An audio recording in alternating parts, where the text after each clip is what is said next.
It has been 9 years since the Mustang Ecoboost came out, and this is my first real sports car I've ever gotten. I have owned this thing and driven it for the last 70,000 miles, and I've also experienced a lot of other sports cars if you guys watch this channel. So I want to talk about all the positives and negatives about this thing and see if this is actually still a good sports car to own. Now, the first and arguably for a lot of people most important part of this car is the fact that even though it's 9 years old, it still has such an amazing look, especially in this color. This color is a $400 option, but I think it really fits this car well. And even though it's 9 years old, I still get tons of compliments at gas stations, car washes, wherever I go, because this thing really does stand out. And especially for people who do not know cars, there's not a lot to distinguish this from a GT. We'll talk about that in a second. But you just have to appreciate how well, especially the front end of this car is put together. The tri-headlights kind of giving this a signature Mustang look. I've never understood how people confuse these for Camaros, but to each their own.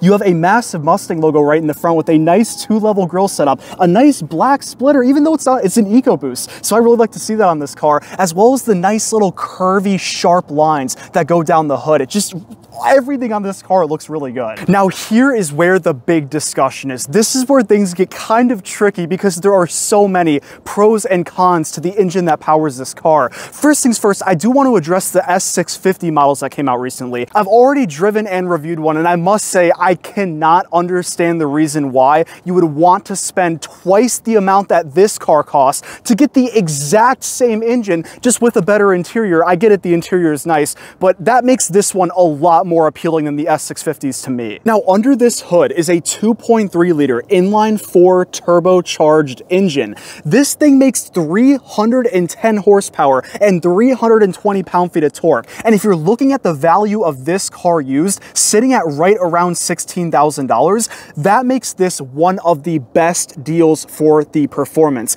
You can also go online on AmericanMuscle.com and purchase a simple preloaded tune for around $400 or $500. Slap that thing on here, increase the horsepower and torque by 50, and make this thing feel indistinguishable from a Mustang GT. If you don't believe me, one of you guys actually reached out to me in my email, wanted to do a collab. We did. He drove my car, and he said there is literally barely any difference between the performance of the two, other than the fact that you don't get the sound, which we'll talk about in a second. So over the time that I've owned this car, I have done hundreds of 0 to 60 tests. Now, this thing weighs right around 3,500 pounds, which is actually pretty lightweight for what you would think when you look at this car. Also, of course, weighs less than the Mustang GT, thanks to a V8 not being under here, although you might want it, but maybe not, and you'll see why by the end of this video. So this will do 0 to 60. I've seen some hit 4.9. I've seen some where it gets 5.5. Just depends on the ground, the traction, if it's the road's dry or not, but normally, on average, the 0 to 60 of this car is gonna be right around 5.2 seconds. Mind you, that is with the tune that I put on this car, a simple SCT preloaded tune.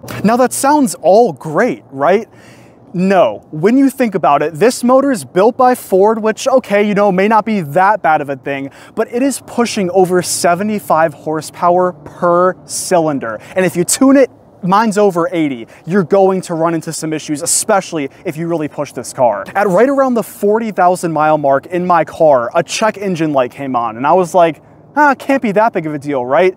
It was a cracked cylinder head. If this thing was not under warranty, that would have costed thousands and thousands of dollars to fix. It also took me a month and a half to get the car back because the Ford dealership broke their timing tool to fix the whole problem. But I will say that's simply just my luck. And on top of that, I tuned the car almost immediately when I got it. And I've also redlined this thing.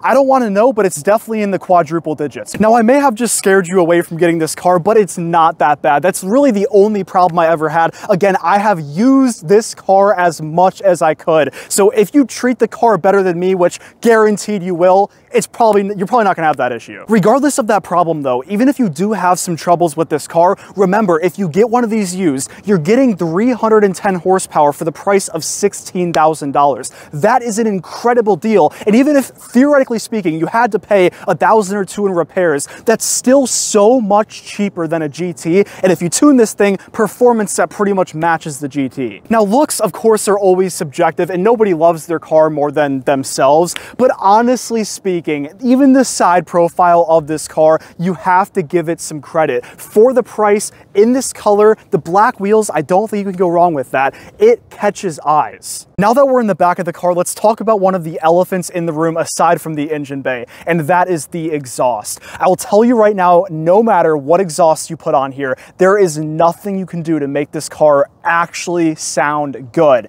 Except for one thing, and that would be taking advantage of the turbo that this thing has. You can put a blow-off valve for $80 and that gives it a ton of turbo noise. I did that with this one and I do not regret it at all. You can also put an aftermarket air intake in there and get some intake noises as well. But at the end of the day, your two choices with the exhaust on this car is either quiet or just obnoxious. At this point on the channel, I have probably reviewed like 5 or 6 Mustangs with V8s in them, and I will say when you hear that noise, it really makes you want to upgrade. The question is it worth spending $10,000 to get that noise when the performance with a tune is virtually the same?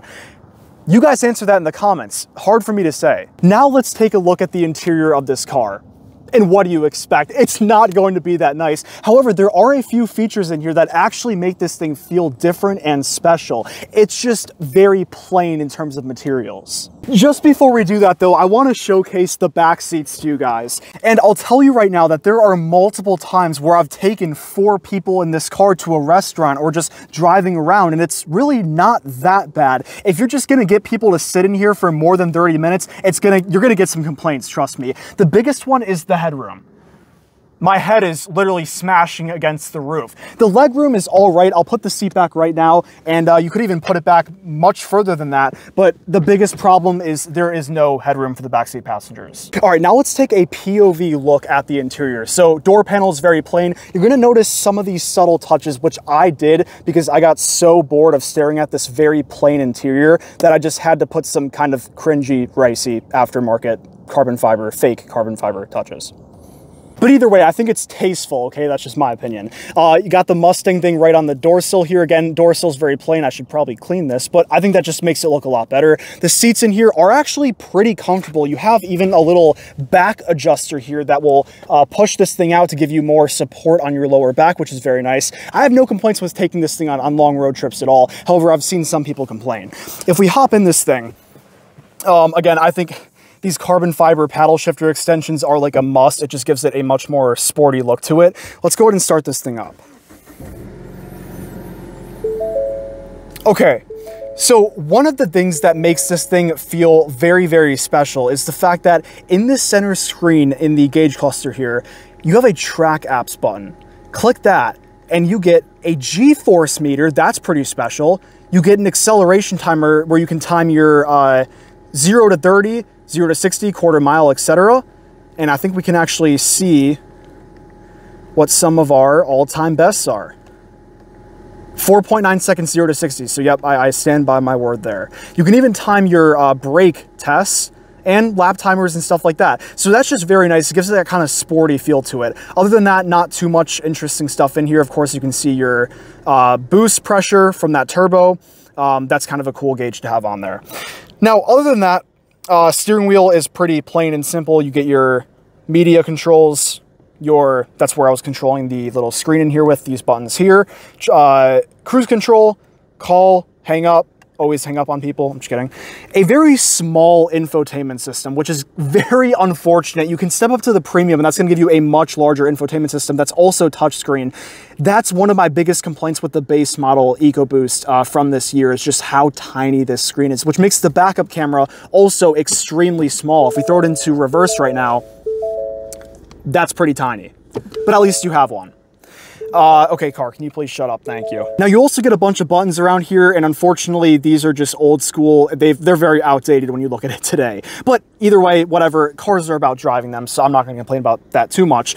However, I will say I've probably never touched about half of these buttons, so half of these are literally, yeah, never been used in their entire lifespan.